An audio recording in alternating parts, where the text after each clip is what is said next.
उसूल सुनने में एकदम सख्त, पर सोचो तो मजेदार है।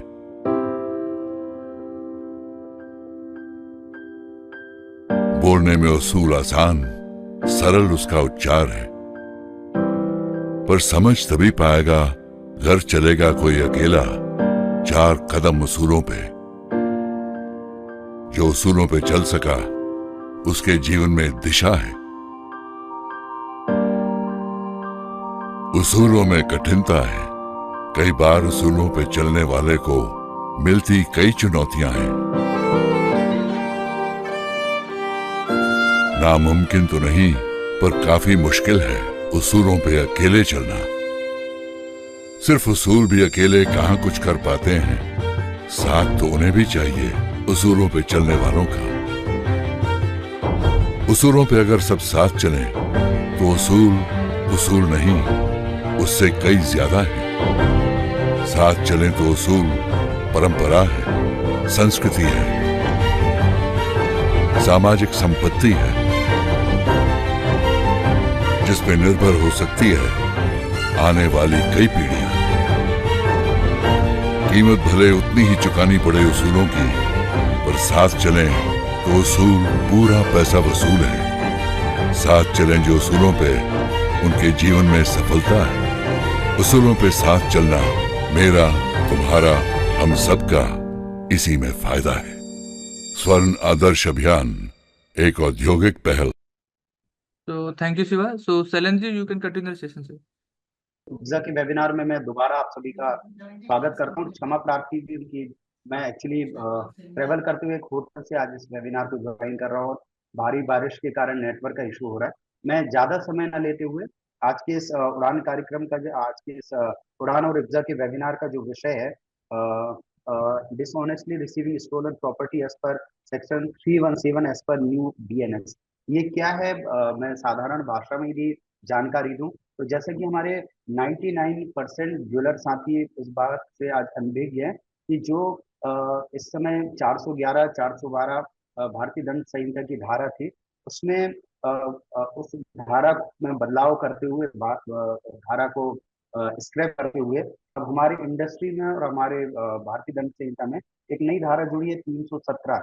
ये क्या धारा है और नए कानून और पुराने कानून में जैसे 411 412 था, ये बहुत ही ज्वलंत विषय था हमारी इंडस्ट्री में। तो ये नए कानून और पुराने कानून में क्या फर्क है, नए कानून में ज्वेलर्स को कौन से प्रोटेक्शन मिली है अथवा नहीं मिली, और क्या क्या एडिशन हुआ है, साइबर क्राइम पैसा इससे रिलेटेड जो भी और क्या नई एडिशन जुड़ी हुई है इस समय में, इस विषय में आज हमारे साथ चर्चा करने के लिए बाफना लॉ एसोसिएशन के फाउंडर मिस्टर पंकज बाफना जी हमारे साथ इस कार्यक्रम में शामिल है। मैं बाफना जी आपका हार्दिक स्वागत और अभिनंदन करता हूँ।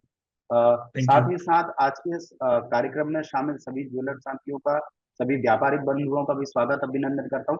और सबसे एक निवेदन है कि कृपया कर आज के इस कार्यक्रम के जो जूम लिंक है, ज्यादा से ज्यादा आप अपने ज्वेलर्स एसोसिएशन को आगे फॉरवर्ड कर दें और उनको फोन के माध्यम से ज्यादा ज्वेलर साथियों को इस कार्यक्रम से जोड़ने का प्लीज प्रयास करें, ताकि ज्यादा से ज्यादा हमारे ज्वेलर साथी आज के इस कार्यक्रम का लाभ उठा पाए। साथ ही साथ जहां आपको इस कार्यक्रम की लिंक मिली हुई है, वहीं पर इब्जा और ज्वेलर साथी का व्हाट्सएप ग्रुप का लिंक दिया हुआ है। ज्यादा से ज्यादा आप इस कार्यक्रम में लिंक के माध्यम से व्हाट्सएप ग्रुप में जुड़िए, ताकि आने वाले आगामी समय के में आयोजित सेमिनार, वेबिनार, अन्य इवेंट्स की जानकारी आपको सबसे तेज और सबसे जल्दी व्हाट्सएप ग्रुप के माध्यम से प्राप्त हो सके।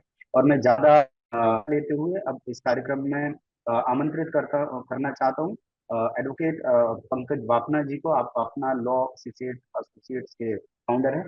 सर, जैसा कि हमारे इंडस्ट्री में एक ये ज्वलंत विषय था 411 412, जैसे हमारी चर्चा हो रही थी सर, ये पूरी तरीके से स्क्रैप हो गया, राइट। और अब हमारे जो नया आईपीसी की धारा आई है 317, तो हमारे सामने सर आज की चर्चा का विषय है कि जो पुराना कानून था और नया कानून है, तो नए और पुराने कानून में क्या फर्क है, ये मैं आपसे जानना चाहूंगा। आज इस कार्यक्रम में सभी ऑडियंस जानना चाहेंगे। साथ ही साथ हमारे और क्वेश्चंस हमारे व्हाट्सएप ग्रुप में आ रहे हैं। साथ ही साथ मैं सभी जो या शंका हो तो कृपया कर आप चैट बॉक्स में अपने क्वेश्चंस ड्रॉप कर दें। साथ ही साथ हम सेशन के लास्ट में 5 से 10 मिनट का क्वेश्चन आंसर सेशन रखेंगे, तो कृपया कर आप अपने हैंड रेज कर दे ताकि हमारी टीम आपको अनम्यूट कर दे। और साथ ही साथ आप अपने मोबाइल नंबर, व्हाट्सएप नंबर भी मैसेज बॉक्स में ड्रॉप कर दे ताकि हम अपने ग्रुप से आपको ड्रॉप कर सके।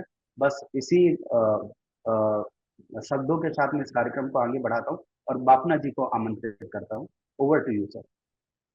थैंक यू सर, मुझे आमंत्रित करने के लिए। और सबसे पहले तो मैं ऑलरेडी ज्वेलर्स एसोसिएशन का बहुत आभारी हूँ कि उन्होंने मुझे ये पदवी दी है। अभी जो 411 412 की धारा थी, जो आईपीसी, वो मुझे उसके बारे में कुछ ज्यादा बताने की जरूरत नहीं है क्योंकि सब उससे बहुत ही फेमिलियर है। अब 1 जुलाई 2024 से आईपीसी, इंडियन पेनल कोड, पूरा स्क्रैप कर दिया गया है, जिसकी जगह पे बीएनएस एक्ट लागू कर दिया गया है। 411 की जगह पे जो रिकवरी ऑफ स्टोलन प्रॉपर्टी, जिसका हिंदी में वर्णन है कि मुद्देमाल जो चोरी किया हुआ है उसकी रिकवरी के लिए पनिशमेंट्स और जो प्रोसीजर्स है वो 411 412 की थी। अब उसको रिप्लेस करके बीएनएस एक्ट के अंदर सेक्शन 317 के तरह वो रिप्लेसमेंट डाला गया है। अब इसके अंदर बहुत से अमेंडमेंट्स हुए हैं, बहुत सी चीजें नई ऐड की है और बहुत सी चीजें निकाली गई है। अब 411 में पहले सब लोग, हमको लगता है कि सिर्फ ज्वेलर्स लोगों के ऊपर ये लागू होता था। ये ऐसा नहीं, कहीं पे भी ज्वेलर्स वर्ड मेंशन नहीं किया गया था। ये था recovery of stolen property, that was the title उसका। अब बीएनएस में भी 317 में यही डाला गया है कि रिकवरी ऑफ स्टोलन प्रॉपर्टी, जिसके अंदर प्रॉपर्टी का डेफिनेशन ये न्यू बीएनएसएस एक्ट, जो नया सीआरपीसी जिसे कहते थे हम ओल्ड में, क्रिमिनल प्रोसीजर कोड, उसको रिप्लेस करके बीएनएसएस एक्ट बनाया गया है। उसका डेफिनेशन बहुत बड़ा कर दिया अभी कि प्रॉपर्टी में क्या क्या चीजें आती है। पहले जो 1 जुलाई 2024 से पहले था कि प्रॉपर्टी के अंदर मूवेबल, इमूवेबल प्रॉपर्टीज होती थी। इमूवेबल प्रॉपर्टीज को बहुत एक लिमिटेड पोर्शन गया था, मूवेबल दिया गया था, जिसके अंदर हम ज्वेलर्स ज्यादा मतलब वरीसम होते थे कि पुलिस आ जाती है, चोर को लेके आती है हमारे दुकान पे और बोल देती है कि भाई इन्होंने खरीदा हमसे गोल्ड ज्वेलरी या डायमंड ज्वेलरी जो भी है, इन्होंने खरीदा और हमें अक्यूज बना दिया गया था। अब आगे के जो बीएनएस एक्ट के अंदर है कि प्रॉपर्टी को इस तरीके से डिफाइन किया गया है कि what do you mean by that. इसके अंदर मूवेबल, इमूवेबल, टेंजिबल, इनटेंजिबल, ये दोनों चीजें डाल दी गई है। प्लस प्रोसीजर्स डिक्लेयर कर दिया कि अगर कोई पुलिस ऑफिसर डायरेक्टली मेरे शोरूम में या मेरे प्रीमाइसेस के अंदर आ जाता है किसी चोर को लेके या थर्ड पार्टी अक्यूज को लेके, और वो ये बोल दे कि हमने इनको माल बेचा है, आज as per the new BNSS act, not BNS, BNSS act, जो प्रोसीजरल कोड है, उसके अंदर पुलिस ऑफिसर को 2 पंच को साथ में लाना होता है। पहले पंच नहीं आते थे, खुद आ जाते थे, किसी को भी पंच बना देते थे। जैसे फॉर एग्जांपल हमारे शोरूम में तो वॉचमैन को बना दिया, चाय वाले को बना दिया, किसी को भी पंच बना देते थे। अब वैसा नहीं है। जो ऑफिसर हमारे यहाँ पे आएगा इंक्वायरी के लिए, उससे पहले 2 पंच साथ में लाना है, दोनों पंच के केवाईसी नॉर्म्स फिल करना है, और प्लस जो भी प्रोसीजर हमारे प्रीमाइसिस पे जो करने वाले हैं, इन रिकॉर्डिंग करना है उनको डिजिटल रिकॉर्डिंग के साथ। पहले क्या होता था कि नहीं आए, पुलिस ऑफिसर आए, आपको सीधा उठा के जीप में डाल दिया, लेके चले गए विदाउट एनी वारंट, कोई प्रोसीजर्स नहीं। वैसा नहीं अभी। अगर कोई ऑफिसर्स या लॉ एनफोर्समेंट एजेंसी के कोई भी लोग आते हैं आपके पास, तो पहले आप उनको बीएनएसएस के हिसाब से कि वेर आर द पंच, पंच किधर है, दोनों पंच के केवाईसी फॉर्म्स भरे गए कि नहीं गए। तीसरा, इन रिकॉर्डिंग, उनके मोबाइल, उनको एक स्पेशल डिवाइस दिया गया है हर पुलिस ऑफिसर को कि अगर वो कहीं पे रेड पे जाते हैं या कोई पंच डिक्लेरेशन करता है, उनको सॉफ्टवेयर के जरिए वो रिकॉर्डिंग करना पड़ता है और वो इमीडिएटली पुलिस के सर्वर के ऊपर अपलोड किया जाता है। तो ये अगर हमारे प्रीमाइसेस में ऑफिसर्स आते हैं, अगर वो मोबाइल नहीं है उनके पास या वो डिजिटल डिवाइस नहीं है, आप उनको कोई भी महत्व ना दीजिएगा। You can call the local police immediately.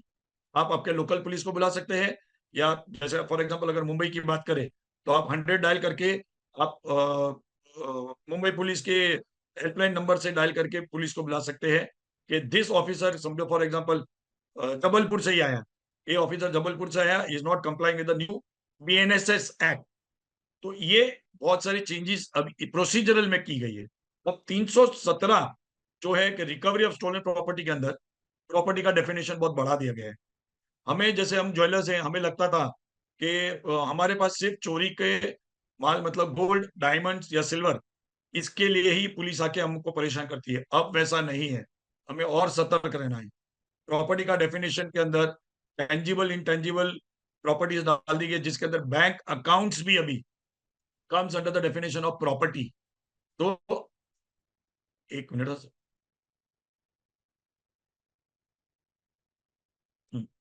कि अभी बैंक अकाउंट्स भी आपके इसके अंदर प्रॉपर्टी के डेफिनेशन में आता है।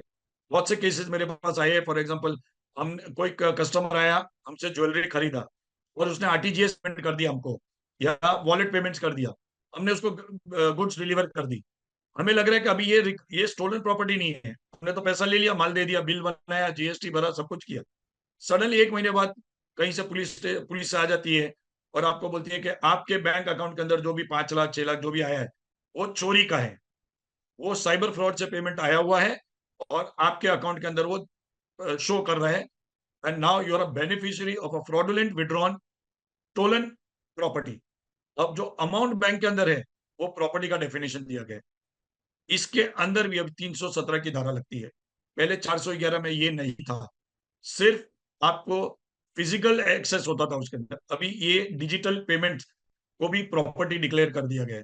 तो हमें पेमेंट लेते वक्त, पहले तो सिर्फ माल लेते थे तो थोड़ा प्रोसीजर फॉलो करना पड़ता था, अब माल बेचते वक्त भी हमें प्रोसीजर फॉलो करना है। बिकॉज पेमेंट हमें लेंगे कौन से मोड से ले रहे हैं, किस के थ्रू आ रहा है, कस्टमर को नो करना, नो योर कस्टमर, उसका अभी एक अलग प्रोसीजर फॉलो करना पड़ रहा है। हमें केवाईसी लेनी पड़ रही है कस्टमर्स के, बिकॉज हमें नहीं, किसी के माथे पे नहीं लिखा हुआ है कि जो पेमेंट करने वाला है ऑनलाइन पेमेंट कर रहा है, जो ऑफिशियल है, जीएसटी पेड है, डॉक्यूमेंटेड है, वो चोरी का होने वाला है। बिकॉज अभी साइबर फ्रॉड के, बिकॉज अभी मैं daily cyber crime cases handle कर ही रहा हूँ, लेकिन अभी हमारे ज्वेलर कम्युनिटी में ये बहुत प्रॉब्लम्स आ रही है। माल बेचते वक्त भी टेंशन और माल लेते वक्त भी अभी टेंशन। तो ये 317 में प्रॉपर्टी का डेफिनेशन बहुत बढ़ा दिया गया है, तो हमें वो थोड़ा ध्यान रखना है कि किस टाइप की प्रॉपर्टी है। इसके अंदर और भी है कि खाली बैंक नहीं, क्रेडिट कार्ड पेमेंट लेते वक्त भी हमें ध्यान रखना है, because even the wallet payment and the non banking NBFC payments जो हम लेते हैं वो भी अभी प्रॉपर्टी के डेफिनेशन में डाल दिया गया है। तो we have to be very careful while accepting payments also.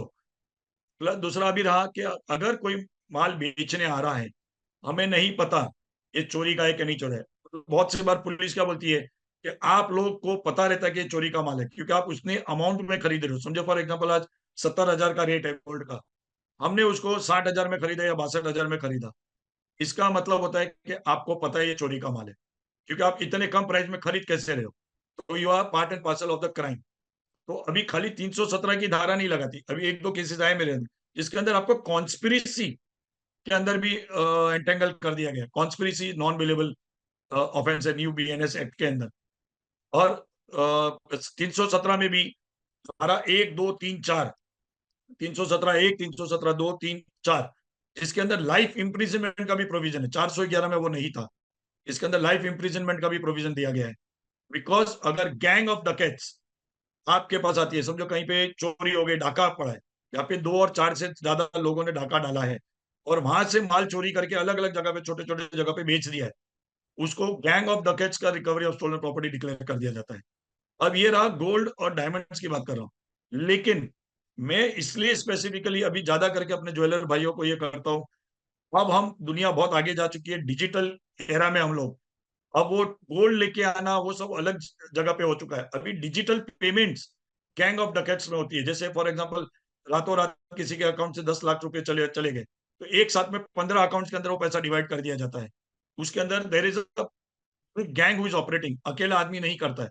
उसको भी अभी 317 के अंदर डाल दिया गया है कि इसके अंदर 2 और 4 से ज्यादा आदमी इन्वॉल्व थे, ये पैसा अलग अलग अकाउंट में गया है, जिसमें से किसी ने गोल्ड खरीदा, किसी ने डायमंड खरीदा, किसी ने गाड़ी खरीदी। तो जिन जिन के पास भी ये पैसा जाएगा उन सबको बेनिफिशियरी डिक्लेयर कर दिया जाएगा और उनके ऊपर 317 2 या 3 की धारा लगा दी जाती है। अब ये जरूरी नहीं है सिर्फ ज्वेलर्स लोगों को ये धारा लग रही है, ये अगर किसी ने गाड़ी खरीदी उसके ऊपर भी recovery of stolen property, because वो पैसा जिससे खरीदी है वो स्टोलन प्रॉपर्टी में आ रहा है। पहले क्या होता था कि सिर्फ माल जब बेचते थे तो वो स्टोलन प्रॉपर्टी दिखा देता था, अब माल नहीं, पैसा भी जो आपके बैंक अकाउंट में आ रहा है या आपको कैश भी दिया जा रहा है, एग्जाम्पल कैश में परचेज किया और वो कहीं से विड्रॉ करके लाया बैंक अकाउंट से। समझो मेरे अकाउंट के अंदर पैसा आया 5 लाख और मैंने सोचा 4 लाख कैश विड्रॉ किए, और मैंने XYZ ज्वेलर के पास से वो 4 लाख की ज्वेलरी खरीदी कैश में देके, that is also declaration as recipient of stolen property. अब इसके अंदर 2 लोग हो जाते हैं, जिसको मैंने बैंक ट्रांसफर दिया वो रिसिपेंट लेयर 1, सेकेंडली मैंने कैश में जिससे परचेज किया वो लेयर 2। ये दोनों को फिर रिकवरी ऑफ स्टोलन प्रॉपर्टी के अंदर 317 2 और 3 के तहत लॉ एनफोर्समेंट एजेंसी आपको बुक कर सकती है, और प्लस आपको अरेस्ट करके रिकवरी आपके बैंक अकाउंट, अभी बैंक्स के अंदर रिकवरी कैसे करते हैं, वो फ्रीज कर देते हैं आपका अकाउंट, और अकाउंट फ्रीज हो गया मतलब जो भी पेमेंट आपके अकाउंट में आएगा वो सारा उसके अंदर अटक गया। और उसको वापस ये करने के लिए it's a very big procedure, आपको अरेस्ट कर सकते हैं, आपको जिस पुलिस स्टेशन से आए उस पर्टिकुलर कोर्ट के अंदर जाके आपको रिकवरी ऑफ प्रॉपर्टी के लिए, रिटर्न ऑफ प्रॉपर्टी के लिए डालना पड़ता है। ये इसलिए अभी थोड़ा बहुत स्ट्रिक्ट है, इसलिए बहुत से प्रोसीजर्स है जो हमें फॉलो करने हैं, बहुत से पेपर वर्क, मतलब पेपर वर्क मतलब मैनुअल पेपर वर्क नहीं, the digital paper work you have to complete आज की तारीख में, माल बेचते वक्त और माल लेते वक्त। सो ये 317 अगर हम कहें 411 से कंपेयर करें तो ज्यादा सीरियस और हीनियस है। 411 एक लिमिटेड रोल प्ले करता था, 317 के अंदर अनलिमिटेड है। हमें नहीं पता कौन से फॉर्म में टेंजिबल इंटेंजिबल प्रॉपर्टी आएगी हमारे पास, हमें नहीं पता। प्रॉपर्टी का डेफिनेशन बहुत बढ़ा दिया गया है, इट्स अ वास्ट, ये कर दिया डॉक्यूमेंटेशन। इसके अंदर के प्रॉपर्टी डॉक्यूमेंट्स भी अगर आपके पास आए, किसी ने आधार कार्ड या उनका पैन कार्ड फ्रॉडुलेंट विड्रॉ करके भी आपसे ज्वेलरी खरीदी, मतलब फ्रॉडुलेंट विड्रॉ मतलब सॉरी फ्रॉडुलेंट बना के आपके पास आए और केवाईसी के नाम पे दे दिए, that is also declared coming under recovery of that particular document from the particular vendor, उसको भी इसके अंदर क्लब कर दिया जाता है। ऑब्वियसली डिफेंस ट्रायल चलाते वक्त ये बहुत कठिन हो जाता है लॉ एनफोर्समेंट एजेंसी को प्रूव करना कि यहाँ कि हम भी जो थर्ड पार्टी है वो इन्वॉल्व था इस क्राइम के अंदर। लेकिन उससे पहले जब रेड आती है या पुलिस आती है हमारे प्रीमाइसेस पे, that is the most worrisome period. Trial और वो सब तो बात की बात है, वकील कोर्ट के अंदर देख लेगा, लेकिन उससे पहले का जो तामझाम होता है हमारे प्रीमाइसेस के ऊपर, पुलिस जिस तरीके से आती है इसके अंदर बहुत सी ट्रेनिंग दी है, और पंचों के ऊपर सारा डिपेंडेंट है। पहले विदाउट पंच आते थे वो लोग, तब पंचों के ऊपर पंच भी आपको क्वालिफाइड होने चाहिए। उनके केवाईसी इसलिए दिए जाते हैं, सपोज कोई ज्वेलर के यहाँ पे रेड कर रहे हैं या उनके पास जाके वो पर्टिकुलर प्रॉपर्टी रिकवरी के लिए जा रहे हैं, तो जो पंच है उनको ज्वेलरी का नॉलेज होना चाहिए। कि फॉर एग्जांपल मैंने गोल्ड बता दिया कि हाँ ये गोल्ड है, गोल्ड का कैरेक्टर जैसे वैल्यू एग्जांपल होते हैं, तो उस पंच को ये आईडी मतलब नॉलेज होना चाहिए कि 22 कैरेट है, 18 कैरेट है, इमिटेशन है या डायमंड्स है या फेक डायमंड्स है। उन पंचों को डिक्लेयर करके उनके हस्ताक्षर लेके ही आपके ऊपर कार्रवाई और रिकवरी प्रोसीजर चलाया जा सकता है। डायरेक्टली अब वो आके आपको सीधा उठा के लेके चले जाए, बोल देंगे 500 ग्राम खरीदा, 50 ग्राम खरीदा, नहीं। अब ये सब सिस्टम बंद हो चुका है। 1 जुलाई से पुलिस को भी प्रोसीजर्स फॉलो करना पड़ रहा है और उनको डिजिटल रिकॉर्ड्स मेंटेन करना पड़ता है। जिस प्रीमाइसेस में जा रहे हैं, जस्ट गए, चोर ने बोल दिया कि भाई XYZ ज्वेलर से खरीदा जवेरी बाजार में, चलो, नहीं, अब वो प्रोसीजर नहीं है। They have to report it to the SP और द DCP। जिस एरिया से वो पुलिस आ रही है उनके SP का परमिशन लेना पड़ता है। अगर out of the metropolitan city से आ रहे हैं, SP उसको वेरीफाई करेगा कि अक्यूज के साथ में वो स्टेटमेंट जो दे रहा है whether it is applicable to 317 or not, because 317 के अंदर क्लियरली मेंशन कर दिया गया है, if you having the intention और द नॉलेज दैट जो पैसा जो माल बेच रहा है वो चोरी का है, अगर नॉलेज नहीं है, आपको लग रहा है कि नहीं हमारे रेगुलर कस्टमर है, उनके ही फैमिली मेंबर कोई बेचने आए हैं, हम शक कर ही नहीं सकते क्योंकि रेगुलर कस्टमर है हमारे, और वो बेचने आए तो हम कैसे पूछेंगे कि चोरी का है क्या। तो वो नॉलेज नहीं है और खरीद लिया तो पुलिस अभी आपको हाथ नहीं लगा सकती, बिकॉज पुलिस को अब हर चीज का डॉक्यूमेंटेशन देना है। पहले वो सब नहीं था, बिकॉज वो पहले के 200-300 साल पुराना कानून चल रहा था। तो 1 जुलाई से ये सारा प्रोसीजरल वर्क करने के बाद ही पुलिस आपके पास आ सकती है। सो ये मेजर चेंज है 317 और 411 के अंदर। इस पे अगर कुछ आपको क्वेश्चंस हो तो आप बीच बीच में चाहे तो मुझे पूछ सकते हैं, तो I can clarify into this. मैंने सभी से रिक्वेस्ट की थी कि कृपया कर आप अपने हैंड रेस कर लीजिएगा। हम कुछ सवाल ले रहे हैं। मैं टीम से रिक्वेस्ट करूंगा, ये 2-3 हैंड रेस हैं। मयूर जी हैं राजकोट से, और कच्छ से सोनी जी हैं। प्लीज इनके डिवाइस अनम्यूट कर दें, आप अपनी बात रख सकते हैं। हेलो, नमस्ते पंकज जी। हाँ जी, नमस्ते जी। मेरे एक दो क्वेश्चन है। जैसे आपने बताया कि कोई भी पुलिस ऑफिसर अधिकारी हमारे शॉप पे आते हैं कि चोराव दागीना के लिए, तो हम लोगों को उसके पास से फर्स्ट ऑफ आईडी प्रूफ वगैरह क्या क्या चीज लेनी चाहिए, क्या क्या हमारी डिमांड होनी चाहिए, वो एक बार आप क्लियर करें तो अच्छा रहेगा।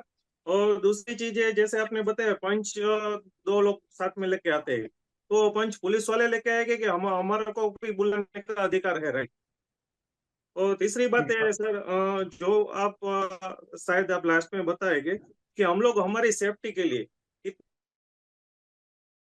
ऐसा डॉक्यूमेंट केवाईसी ले ले, उसके बाद चीज चोराव चोराव भी निकलती है तो हम लोगों को कुछ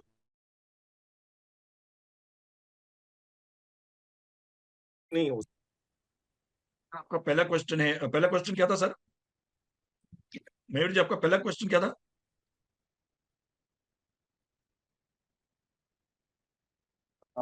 सोनी जी को एक बार फिर से मयूर जी को अनम्यूट कर दें प्लीज।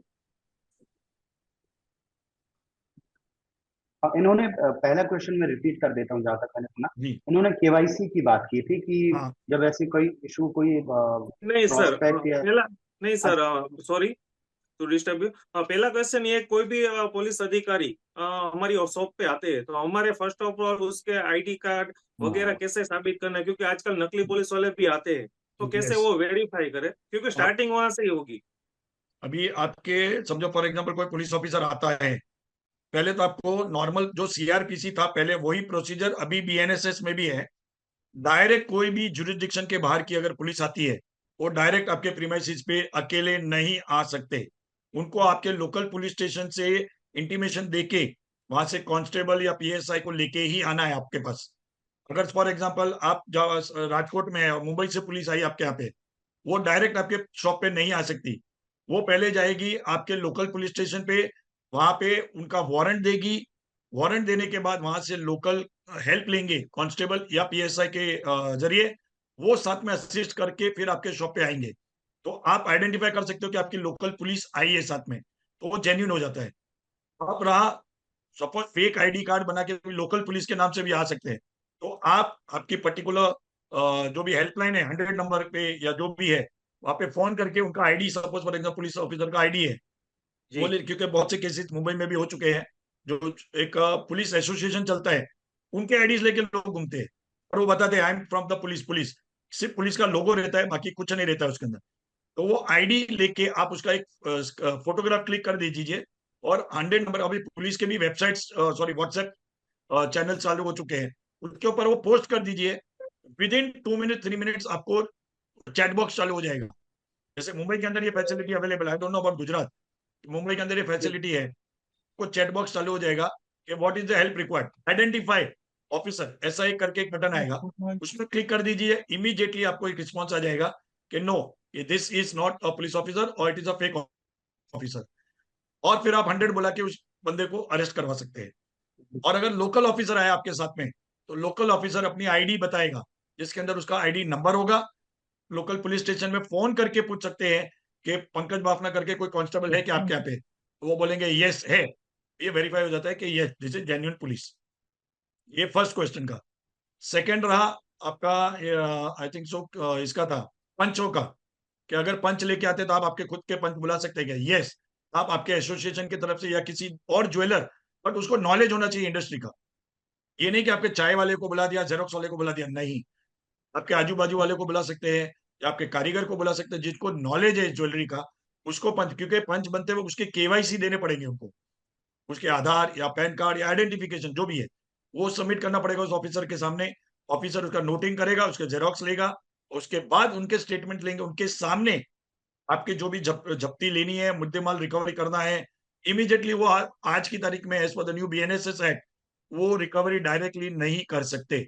वो आपको एक वारंट इशू करके जाएंगे कि 24 घंटे में या 48 घंटे के अंदर आपको इस पर्टिकुलर पुलिस स्टेशन में आना है विथ योर एविडेंस कि आपने चोरी का माल विदाउट नॉलेज नहीं खरीदा है या नॉलेज से खरीदा है।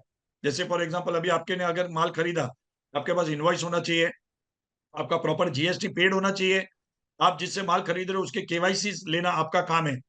और हो सके उतना कैश में पेमेंट ना हो, जितना हो सके बैंक से पेमेंट कीजिए। वॉलेट पेमेंट्स अवॉइड कीजिएगा। Wallet payment is not official transaction. इसके लिए कोई बोले पेटीएम कर दिया, जीपे कर दिया, नहीं, उस पर that will not be valid. आपको बैंक ट्रांसफर करना है। और अगर आपको फिर भी कोई पर्टिकुलर रीजन आता है क्लाइंट की तरफ से कि नहीं उसको कैश ही चाहिए, तो आपको वो कैश ऑन हैंड बुक्स के अंदर होना चाहिए। या समझो 2 लाख रुपया है और आपके बुक्स में 2 लाख था, तो ये 2 लाख आया कहाँ से, एक स्टेटमेंट आपके पास रेडी होना चाहिए, ताकि आप पुलिस ऑफिसर को दे सको, यस मैंने कल बैंक विड्रॉ से किया था, 2 लाख रुपया मेरे पास था, ये 2 लाख का ही आया और उतना ही मैंने माल खरीदा है। बिकॉज इसके अंदर मोडस ऑपरेंडी कैसे टैली करते हैं हम बताता हूँ। आपके पास 5 लाख रुपया पड़ा है, आपको पता था क्या 5 लाख का ही सोना आने वाला है। नॉर्मली आपके कैश बुक्स में होते हैं 20,000 30,000, सडनली 5 लाख रखा आपने, तो ये पहले से इंटीमेशन होता है कि चोर ने आपको, आप हैंड्स एंड ग्लोव्स उस चोर के साथ में, को पता था कि माल आने वाला है और आपने पहले से कैश की तैयारी करके रखी है। तो ये इस तरीके से कॉन्स्पिरेसी में ये लोग ना जोड़ दे। तो आपको ये छोटी सी चीज, फर्स्ट टाइम आपको थोड़ी तकलीफ होगी, लेकिन अगर आप डेली मेंटेन करोगे तो आपके लिए बहुत स्मूथ रन। जैसे हम नंगमेल करते हैं डेली, स्टॉक कैसे लेते हैं, सुबह खोलते वक्त लेते हैं, रात को बंद करते वक्त भी लेते हैं। अब किसी और को नए को बोलेंगे तो बहुत बोले यार सुबह शाम यही काम करेंगे क्या, लेकिन ये हमारे जनरेशन से ये काम होता है और हम आधे घंटे में कंप्लीट कर देते हैं। So these are the 3 procedures which you have to take care. Sir हमारे व्हाट्सएप ग्रुप में एक क्वेश्चन आया है, ये जो आपने अभी रिपीट किया कि ये हमको कैसे कंफर्म करना है या सुनिश्चित करना है कि हमने जो ओल्ड गोल्ड या इस संबंध में जो गोल्ड की खरीदी की है तो वो हमने जानबूझकर नहीं की है, तो इसको प्रूफ करने के लिए हमारे पास क्या क्या वो वही है सर। जैसे अभी मैं आपके पास बेचने को आया कुछ भी, तो आप मुझे जी अगर जानते हो, समझो अगर नहीं जानते जी तो आपको अवॉइड ही करना है मोस्टली जहां तक हो सके। ओके ये आप मुझे जानते हो, बिकॉज बहुत बार मैंने देखा है कि जान पहचान के थ्रू ही कोई ना कोई आ जाता है और वो जी रिकवरी में चले जाता है, कहीं चोरी किया है या कहीं गिरवी रख के आया हुआ था। अगर आया तो करेक्ट आपको नॉर्मल प्रोसीजर है कि सबसे पहले बिल में लेना है। जी आप उसका ओल्ड ऑर्नामेंट्स का बिल बना दीजिए, उसके ऊपर जो भी एप्लीकेबल जीएसटी है या टैक्सेशन है that should be paid. Correct third, उसकी केवाईसी होनी चाहिए अटैच्ड, उसके कोई भी आइडेंटिफिकेशन है, plus CCTV camera. At present Bombay police act के हिसाब से भी, मैं मुंबई की ज्यादा बात करूंगा because I know the procedure यहाँ का, पुलिस एक्ट के जी हिसाब से कैमराज कंपलसरी हो चुके हैं कि आपके कैमराज के अंदर, जैसे एग्जांपल देता हूँ, लोखंडवाला में मंदिरी में मुंबई के अंदर हाँ ऐसे जी ही एक हादसा हुआ था। कैमरा की वजह से वो ज्वेलर बच गया, बिकॉज जिसका रिकॉर्डिंग हुआ था वो बंदे का फेस रिकॉग्निशन करते हैं, बिकॉज अभी एआई इनबिल्ट कैमराज आते हैं, वो फेस रिकॉग्निशन पुलिस ने लिया, फोटोग्राफ लिया और इमीडिएटली उनके ग्रुप में डाल दिया। वो एक हैबिचुअल क्रिमिनल जी था और वो डिक्लेयर कर दिया गया कि ये ज्वेलर इज इनोसेंट, उसको नहीं पता था और वो बच गए और उनको विटनेस बना दिया गया, ज्वेलर को फिर अक्यूज की जगह से विटनेस बना दिया गया। तो ये प्रोसीजर आपको ध्यान रखना है। जी जी। और सर आपके अनुभव के अनुसार आप इतने सालों से प्रैक्टिस में भी हैं और इंडस्ट्री को गाइड कर रहे हैं, तो जैसे ये पुराना आईपीसी की धारा 411 412 थी और अभी जैसे कि ये 1 जुलाई 2024 से स्क्रैप होने के बाद 317 धारा आ गई है, तो पिछले धारा के अनुसार 411-12 के अनुसार और उसको यदि कंपेयर करें करंट आईपीसी की सेक्शन के अनुसार, तो क्या इसमें ज्वेलर्स को कुछ प्रोटेक्शन मिला है इस संबंध में भी? सबसे पहले मैं ये बताना चाहूंगा, ये धारा सिर्फ ज्वेलर्स के लिए नहीं है, ये ओके सबको लागू होती है। अभी अच्छा हमारे पास भी समझो हम कोई सेकेंड हैंड मोबाइल खरीदने जाते हैं कोई मोबाइल स्टोर से, हम्म और वहां से हम हम्म मोबाइल खरीद लेते हैं स्टोर से। कल अगर हाँ कोई जी इंक्वायरी में आके ये मोबाइल चोरी का था कहीं से, तो अब भी ये धारा लगती है, ओके क्योंकि हमारा वैल्यूबल ज्यादा है, हमारी वैल्यू ज्यादा है, इसके लिए हाँ हमें हाँ लगता है कि ये सिर्फ ज्वेलर्स के लिए नहीं, ये सबको लागू ओके होती है। हाँ इसका प्रॉपर इन्वॉइसिंग अगर रखेंगे आपको कोई, बिकॉज पहले क्या था, आप इन्वॉइस रखो नहीं रखो, वो अरेस्ट करने के हाँ हाँ बाद को आपको डिफेंस प्रूव करना पड़ता था, अब वैसा जी नहीं है। आप जो भी ओके डॉक्यूमेंट देंगे ऑफिसर को वो लेना है, उसी वक्त एग्जिबिट करना है उसको, पंचों के सामने प्रोड्यूस करना है और उन सबकी हम्म फोटोकॉपीज क्लिक करनी है उसको, और उसको ओके एसपी या डीसीपी को इमीडिएटली भेजना है। उसके बाद हम्म वारंट निकलेगा, फिर वो दूसरी बार वापस आएगा आपका मुद्देमाल रिकवर करने के लिए, वो उसी वक्त हम्म नहीं कर सकता। हम्म पहले हम्म वो कर सकता था, हम्म 411 जब थी, अब 317 में वो वैसा नहीं कर सकता। हम्म हम्म हम्म हम्म, और ये तो आपने बताया सर प्रोटेक्शन के बारे में कि ज्वेलर्स के लिए नहीं है ये पूरे, और भी ज्वेलर्स के अलावा अन्य स्टेटस में भी, और इसमें और क्या क्या एडिशन हुए हैं सर जो हमारे हित में भी और हमारे एक प्रकार से अगेंस्ट भी? हाँ, अभी मैं वही बता रहा हूँ, क्वेश्चन जो भी आते हैं जो पुराने सिस्टम के हिसाब से कि भाई गोल्ड खरीदा, हमें गोल्ड खरीदते जी वक्त मतलब गोल्ड से बाहर निकलिए, अगर आपके बैंक अकाउंट में पेमेंट अगर चोरी का आ गया तो क्या करेंगे? ग्रेट, यस यस, अब सबसे उस पे किसी को टेंशन ही नहीं है। जी जी मानेंगे नहीं, मुझे मुंबई के अंदर डेली इतने केसेस आते हैं ज्वेलर्स की तरफ से, डायमंड मर्चेंट से। अरे मैंने तो माल जी बेचा, इनवॉइस दिया, जीएसटी दिया, उसका पेमेंट अगर आ गया, मैं फोर्थ लेयर पे जी मेरा अकाउंट फ्रीज हो गया, मेरी क्या गलती जी है? अब ये चोरी का माल पेमेंट वाया वाया ट्रांसफर होते हुए आपके बैंक अकाउंट में आ गया, तो भी जी 317 लगता है। तो उस ओके, पे भी आपको ध्यान देना है अभी थोड़ा। और अभी क्रिमिनल्स बहुत शार्प हो गए हैं, वो फिजिकल नहीं जाएंगे कहीं पे भी, वो सब ऑनलाइन और डिजिटल मीडियम यूज करेंगे। हम्म, ओके ओके। हम और भी सवाल लेंगे, अगले 5-10 मिनट और हम सवाल लेंगे। इसके बाद हमारे आज के जो गेस्ट है बापना जी की अनुमति से और टीम की अनुमति से फिर इस कार्यक्रम को हम यहाँ पर होल्ड करेंगे। किसी के और भी सवाल हैं तो कृपया कर आप अपने हैंड रेज कर दें, हम आपकी डिवाइस को अनम्यूट करेंगे यहाँ से।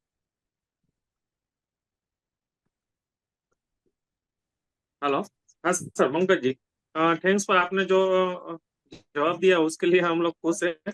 दूसरा क्वेश्चन था कि अगर हम लोगों ने सब केवाईसी ले रखा है और बाद में ऐसे कोई चोरी की चीज साबित होती है, तो उसका प्रोसेस क्या रहता है? हम लोगों को एक बार रिकवरी के लिए माल जमा करवाना पड़ता है कि नहीं करवाना पड़ता है, या निवेदन लेके से वो लोग निकल जाते हैं अगर डॉक्यूमेंटेशन सब ले लिया है तो?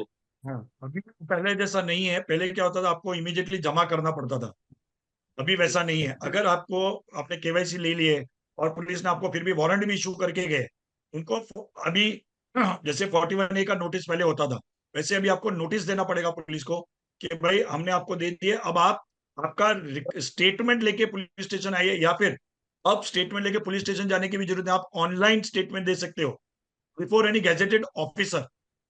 पहले क्या था, आपको उस लोकल पुलिस स्टेशन में ही जाना पड़ता था। समझो राजकोट से पुलिस आई है मुंबई, वो मुंबई वाले ज्वेलर को राजकोट जाके स्टेटमेंट देना पड़ता था, अब नहीं है। न्यू बीएनएसएस के हिसाब से a witness or an accused who is not framed as an accused but suspect can give his statement online, but before a gazetted officer. gazetted officer बहुत से है गवर्नमेंट अपॉइंटेड, आप उनके पास जा सकते हो। इन कैमरा आप स्टेटमेंट रिकॉर्ड करके वीडियो फाइल बना के उस पुलिस स्टेशन के ऑफिशियल ईमेल आईडी पे या उनके व्हाट्सएप नंबर पे आप वो video in the form of electronic statement आप भेज सकते हो। और प्लस आपका return affidavit attach with all the documents KYC के साथ आप उनको भेज सकते हो। और ये आपके सिर्फ ऑफिसर के पास नहीं जाता है। पहले क्या होता था, फिजिकल देते थे, वो सिर्फ ऑफिसर को पता होता था। कोई मैन्युपुलेशन होके ऑफिसर, समझो फॉर एग्जांपल, सारे वैसे नहीं होते, कुछ ऑफिसर मैन्युपुलेशन कर लेते थे, आपके डॉक्यूमेंट्स आगे तक नहीं जाते। अब इलेक्ट्रॉनिक मीडियम के थ्रू अगर आप भेजेंगे, वो डायरेक्टली सीपी तक जाता है, डायरेक्टली कमिश्नर ऑफ पुलिस तक जाता है। अगर आपने समझो पुलिस स्टेशन के ईमेल आईडी पे भेजा, वो ईमेल आईडी का एक्सेस वहां के एसपी, डीवाईएसपी, वहां का रीजन सीपी और सीपी, चारों को वो ईमेल जाता है। तो it comes to the knowledge of the whole hierarchy of the police force, तो उसमें आपको सेफ्टी मिल जाती है। जी। और पंकज जी, एक दूसरा क्वेश्चन था कि जैसे कोई भी मेटल चीज है उनकी रिकवरी होती है, तो क्या रुपये की रिकवरी होती है? और तीसरा क्वेश्चन भी ये है कि समझ लीजिए कि आजकल के सभी ज्यादातर चोर होते हैं, वो लोग क्या कोई किसी ना किसी तरह का नशा करके बाद में चोरी को अंजाम देते हैं और बाद में सोने बेचने के लिए सोनर की दुकान पे जाते हैं। तो ज्यादातर मार्केट में, हमारे राजकोट की मार्केट की बात करूँ या जवेरी बाजार बॉम्बे की बात करूँ कि कोई भी इंडिया की बात करूँ, तो सभी दुकानें ज्वेलर्स की एक जैसी लगती है और लाइन में होती है जो मार्केट में है। तो वो चोर लोग अपने नशे में मेरी दुकान पे बेच के गए कि पड़ोस वाली की दुकान पे बेच के गए, उनको याद नहीं होता है। वो 6 महीने बाद कि 1 साल बाद जब पकड़ा गया और सभी चोरी का भेद वो पुलिस वाले ने उसको उकेल लिया, तो वो किसी भी की दुकान दिखा देते। समझ लीजिए मैंने लिया ही नहीं और मेरी दुकान दिखा दी, तो उसके लिए क्या हो सकता है? और वो 6 महीने का कैमरा का रिकॉर्डिंग भी नहीं होगा। कि पहले तो आपका कैमरा का रिकॉर्डिंग नहीं है, वो मैं समझ, क्योंकि आपको अभी वो अपना सीसीटीवी फुटेज या आपका डीवीआर उसको वर्किंग कंडीशन में रखना होगा, बिकॉज हम हर जगह पे लॉ का एक्सक्यूज नहीं ले सकते। जी आपको हमारी भी थोड़ी एक पर्टिकुलर प्रोसीजर है जो हमें फॉलो करना है। अब रहा चोर अगर आपकी तरफ उंगली करके बता दे कि भाई इसने लिया, अब only the statement of the accused is not valid, because जो भी ऑफिसर उस स्टेटमेंट लेगा उस अक्यूज का, उसको पहले पुलिस स्टेशन में बयान लेना है। पुलिस स्टेशन में इन कैमरा बयान होता है उसका, वो कैमरा की उसकी रिकॉर्डिंग डीसीपी के पास जाती है, डीसीपी अप्रूव करता है, तब जाके आपके पास पुलिस इंक्वायरी के लिए आ सकती है, रेड के लिए नहीं, कि आए रिकवरी के लिए नहीं, इंक्वायरी के लिए आएगी कि ये चोर बोल रहा है कि आपके दुकान में 20 ग्राम सोना बेचा। आप प्रूव कीजिए कि पहले तो कि ये आप इसको जानते कि नहीं जानते। इसने बोला कि भाई 2 महीने पहले बेचा, तो आपका 3 महीना 4 महीने का तो नॉर्मल सीसीटीवी फुटेज होना ही चाहिए। इट्स अ रिक्वेस्ट कि भाई हमारा 15 दिन से बंद पड़ा है, वो फिर आप हम उसमें डिफेंस नहीं मिल सकते। रहा दूसरा डॉक्यूमेंटेशन, अगर कोई भी डॉक्यूमेंट्स नहीं है आपके पास कि भाई नहीं इन्होंने कुछ भी नहीं किया, then you can go and file an application directly before the court. समझो अगर आपके पास राजकोट की पुलिस आई हमारे पास, तो जी मैं वहां के जहाँ पे एफआईआर हुई है, कोई लोकल एडवोकेट हायर करके वहां पे मैं लोकल एडवोकेट्स के थ्रू एक एप्लीकेशन कोर्ट में फाइल कर सकता हूँ कि भाई ऐसे पर्टिकुलर इंक्वायरी के लिए पुलिस आई थी, चोर के स्टेटमेंट के हिसाब से पुलिस हमें नोटिस दे रही है, रिकवरी के लिए फोर्स कर रही है without following the new BNSS law. Immediately court will address that particular investigation officer और उसको रोक दी जाएगी, उसके प्रोसीजर्स एसपी या डीसीपी के थ्रू कर दिया जाएगा।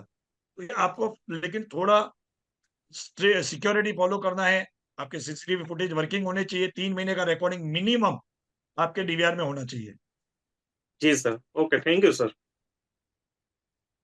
सर आपने जैसे 3 महीने का बैकअप के लिए बोला, तो क्या ऐसे कोई प्रोटोकॉल्स या कोई एसओपी है कि 3 महीने के पहले के यदि ना हो तो फिर क्या इशू होगा, या फिर उससे ये ज्यादा की ऐसे है रिकॉर्डिंग हमको कि रखनी? ये बीएनएसएस में नहीं आता, ये as per the information technology act के अंदर है, एक प्रोविजन है उसके अंदर, और ट्राई अच्छा। एक्ट, बिकॉज ये सीसीटीवी सब हम्म ट्राई एक्ट में लगते हैं कि आपको 180 days hmm minimum for a private hmm, vendor, हम प्राइवेट वेंडर्स में आते हैं, प्राइवेट वेंडर्स को हाँ 180 हाँ। डेज की सीसीटीवी फुटेज मैंडेटरी है। 180 डेज मतलब 6 हम्म मंथ्स आपको हम्म मैंडेटरी है, आपके पास हम्म होना चाहिए। नहीं हुआ तो आपके जो समझो इंश्योरेंस प्रीमियम में आपको रिबेट मिल रहा है, या आपका जब कंप्लेंट हम्म करने जाएंगे तो आपके ऊपर ही हम्म, इंक्वायरी बैठ सकती है, because you are not following the अच्छा। Rules of the new hmm, IT act. जी अगर आप हाँ बड़े हाँ। जिनके पास आपके पास डेटाबेस है फॉर मोर देन 5,000 और 10,000 कस्टमर्स, देन आपको फिर हम्म अलग प्रोसीजर फॉलो है, then you have to keep it for at least 12 months. तो आपको 12 महीने का हम्म, फुटेज रखना पड़ता है। It depends upon your okay. How big is your group. Hmm. आपका मतलब कि कानून की जानकारी ना होना भी एक क्राइम है सर? सर अभी मुंबई इंडिया में सब हम लोग कानून की जानकारी होगा तब देखेंगे। ये अगर दुबई लैंड जी। होते, लंदन लैंड होते, कानून की जानकारी पहले जी। होती है, बाद में फ्लाइट से उतरते। Great, wonderful. राजगोपाल जी, आप अपनी डिवाइस अनम्यूट करिएगा। आप अपनी बातें रखें, राजगोपाल। राजगोपाल जी, आप मेरी बात सुन पा रहे पूरम जी, हैं? आपके कोई हम सवाल अगले हो तो आप 5 पूछ सकते हैं। हेलो, और किसी को भी हम नहीं। हेलो, हाँ बोलिए बोलिए, आप क्या? हाँ, पंकज मैं नमस्कार। राजगोपाल बोल रहा हूँ। मैं ये पूछ रहा था कि जैसे कोई अननोन कस्टमर आया, हमें कोई पुराना ज्वेलरी बेच के जा रहा है, तो हमने सारी फॉर्मेलिटी पूरी कर ली कि केवाईसी और ले लिया, सब कुछ लिखवाना जो कुछ करना था ले लिया। उसके बाद हमें उस गोल्ड की जरूरत पड़ी तो उसको रिसाइकिल कर लिया। तो इस परिस्थिति में हमारे पास क्या रहेगा कि जब वो दोबारा से आ जाता है कि भाई यहाँ मैंने बेचा था। आपको मैंने आई थिंक तो मेरे लास्ट वेबिनार में भी मैंने बताया गया था, कुछ प्रोसीजर दिए थे कि आपके जो भी इन्वॉइसेस रहते हैं उसके पीछे एक अंडरटेकिंग प्रिंट करके रखिए। अभी अच्छा। तो आजकल कंप्यूटराइज हो गया है, आप हर इन्वॉइस के पीछे एक अंडरटेकिंग डाल सकते हैं कि if any particular law enforcement में, आपको अगर चाहिए तो मैं इब्जा के व्हाट्सएप ग्रुप पे वो पूरा वो टाइप करके डाल दूंगा, वो प्रिंट करके ठीक डाल है। दो आप। ओके। ताकि चलो वो अगर जरूर। आपने उसको मेल्ट करके दूसरा फॉर्म भी दे दिया, लेकिन हाँ आप फिर वो। अंडरटेकिंग ले रहे हो, दे रहे हो उनको कि अगर लॉ इन्फोर्समेंट एजेंसी को लगा कि नहीं आपने वो स्टोलन प्रॉपर्टी आपके पास है, तो as per the value of whatever is the metal value, court will decide, okay. Okay. Police officer will not decide, the court will decide.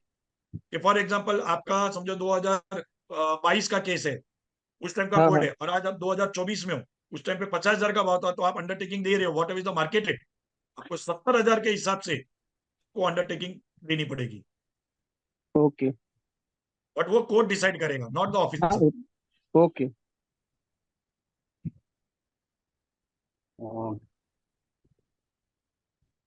और भी कोई सवाल हैं तो हम किरण जी आपका कुछ सवाल है? हाँ, सवाल है, सवाल है। आप पूछिए सर। हाँ, क्या होता है कभी कभी सर जी, आप बोलते हो कि शॉप पर है, सीसी फुटेज चाहिए, लेकिन कभी कभी क्या होता है कि पुलिस ऑफिसर आते हैं, धमकाते हैं, और वो क्या बोलते हैं कि आपने दुकान में लिया ही नहीं है, आपने कुछ रिवर के साइड में लिया, कुछ थिएटर के साइड में लिया, मार्केट के साइड में लिया, शॉप में आपने लिया ही नहीं है, तो आपको ये रिकवरी देना ही पड़ेगा। तो इसी टाइम हम क्या कर सकते हैं?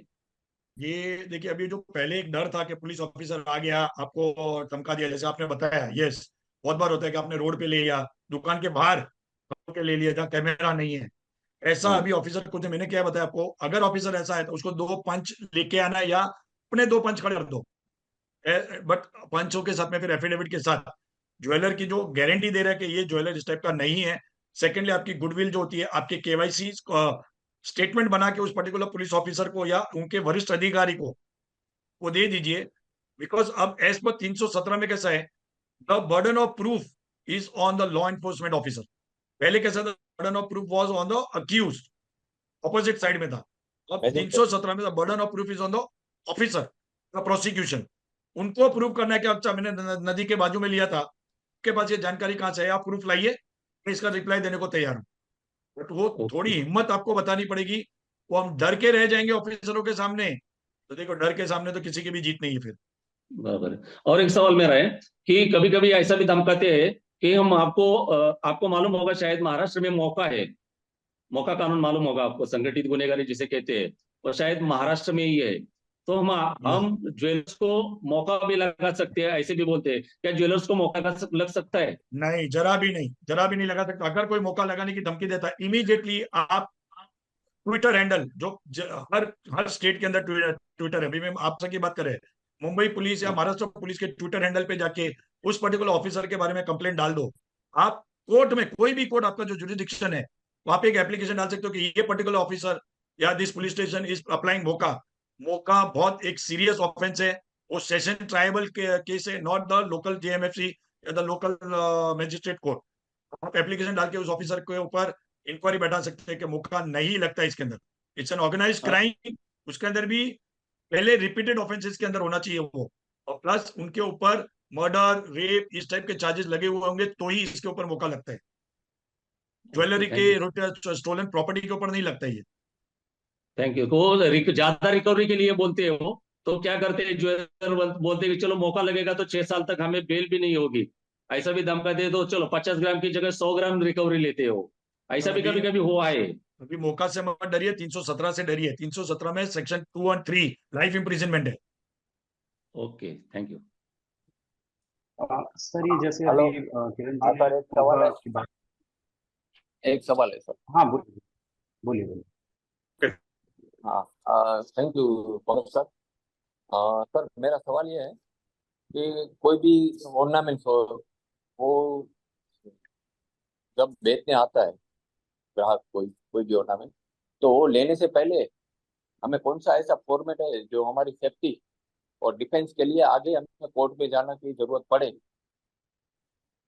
मैंने या हमारी जो सच्चाई हो के लिए काम पे आया, ऐसा कोई फॉर्मेट इसकी लायबिलिटी फिक्स करने के लिए? मैं ये फॉर्मेट अपने इब्जा के ग्रुप में डाल दूंगा कि इस फॉर्मेट से अगर आप आपका इन्वॉइसिंग तैयार करेंगे तो 75% आपको एक्स्ट्रा डॉक्यूमेंटेशन करने की जरूरत नहीं है।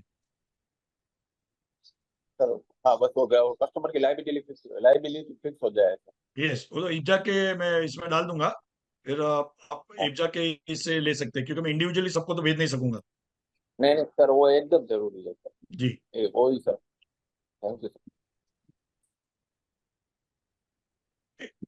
शैल वी एंड?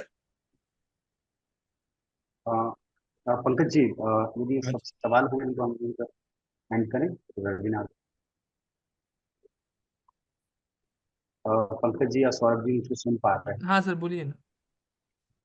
हाँ, तो प्रोग्राम को यही हम एंड करते हैं, और यदि कुछ सवाल लेने तो सवाल भी ले सकते हैं। लास्ट दो सवाल है, किसी का कोई सवाल है तो, अदरवाइज हम लोग हैंड रेज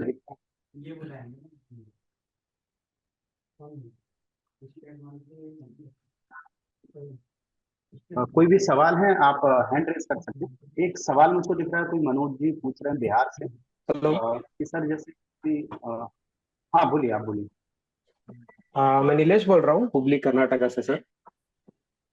बोलिए नीलेश जी। मैं विक्टिम रह चुका है सर इस चीज का। पुलिस आई थी एक कैदी को लेके, उसने मेरे तरफ पॉइंट किया कि मैंने इसको गोल्ड बेचा है। फिर मुझे लेके गए थाने में, फिर बाद में टॉर्चर किया। फिर बाद में मुझसे 50 ग्राम सोना निकलवा लिया, जबकि उनके पास कोई प्रूफ नहीं था कि मैंने उससे लिया या उसने मुझसे लिया। तो उस हिसाब से अभी 1 साल पुरानी बात है ये। भी नीलेश जी, इसके अंदर मैं अब सब लोगों को एक और जस्ट रिक्वेस्ट करूंगा, थोड़ी लॉ की जानकारी भी सब लोग रखिए प्लीज। हम जिस देश में रहते हैं वहां पे बहुत से कानून है, और हमें कानून का ज्ञान नहीं रहेगा, हम कितने भी बड़े कोशिश बनने की कोशिश करें, कहीं ना कहीं लीगली से हम दुखी हो जाएंगे। अगर आपके पास अगर कोई पुलिस, जैसे अभी एक सर ने बताया था कि मौका लगाने की धमकी देते हैं, ये करते हैं, पुलिस आपको लेके चली गई, आपको टॉर्चर किया, आपको हाँ जी। इमीडिएटली कोई भी जहां पे भी आपके पास है, ह्यूमन राइट्स कमीशन के अंदर एक एप्लीकेशन डाल दीजिए, और उस पर्टिकुलर ऑफिसर का नाम के साथ डालिए एंड द डिपार्टमेंट। इमीडिएटली उस ऑफिसर के ऊपर इंक्वायरी शुरू हो जाएगी कि how did you proceed without the due process of law. अब ये तो पहले था, लेकिन अभी जो 1 जुलाई के बाद में कोई भी ऑफिसर आके आपको सीधा उठा के अरेस्ट करके लेके नहीं जा सकता है, वो प्रोसीजर फॉलो करना है। ये पहले अगर आपके साथ हो गया, आई कैन अग्री, पहले ये सब ब्रिटिश कानून था, लेकिन अभी 1 जुलाई से वो ब्रिटिश कानून नहीं है। हमारे पास भी सेफ्टी है, हमारे पास भी पावर्स है, लेकिन फिर भी अगर वो करने की कोशिश करते हैं, आप ह्यूमन राइट्स कमीशन के अंदर जाके एक एप्लीकेशन डाल सकते हैं, कोई वकील की जरूरत नहीं है, आप डायरेक्ट कर सकते हो। तो अभी इस बार से कोई अगर पुलिस मेरे तरफ आती है तो सिर्फ इंक्वायरी करेगी, लेके जाएगी यस, मतलब थाने। वो डायरेक्टली आपको एक्शन नहीं ले सकती, इंक्वायरी करेगी, उसके बाद आपको नोटिस भेजेगी कि आप अगर पुलिस स्टेशन, अगर जरूरत है कि पुलिस स्टेशन आना है तो नोटिस भेजेगी। नोटिस के हिसाब से आपको एक टाइम दिया जाएगा कि 3 दिन 4 दिन के अंदर आपको आना है आपके डॉक्यूमेंट्स के साथ, या आपका जो भी प्रूफ है डिफेंस का वो लेके आना है। और अगर आप नहीं आ सकते हो तो अब आप वीडियो रिकॉर्डिंग भेज के आप अपना स्टेटमेंट रिकॉर्डिंग करवा सकते हो, और उसके बावजूद भी अगर आपको लग रहा है कि नहीं, तो आप एंटीसिपेटरी बेल के लिए जा सकते हो। Okay great. तो सर अभी सेशन पंकज जी। टाइम भी काफी हो गया है। या आई हैंड ओवर हियर। हाँ Yeah, so thank you, Pankaj Bafna ji, and thank you, Sailen ji, and thank you all the participants, and thank you the World Gold Council to supporting us. So thank you so much. Hello. Thank you. Thank you, बहुत बहुत धन्यवाद आप सभी सराफा व्यापारियों को, पंकज बाफना जी को, पंकज जी को, TV विजा से सौरभ जी को बहुत बहुत धन्यवाद।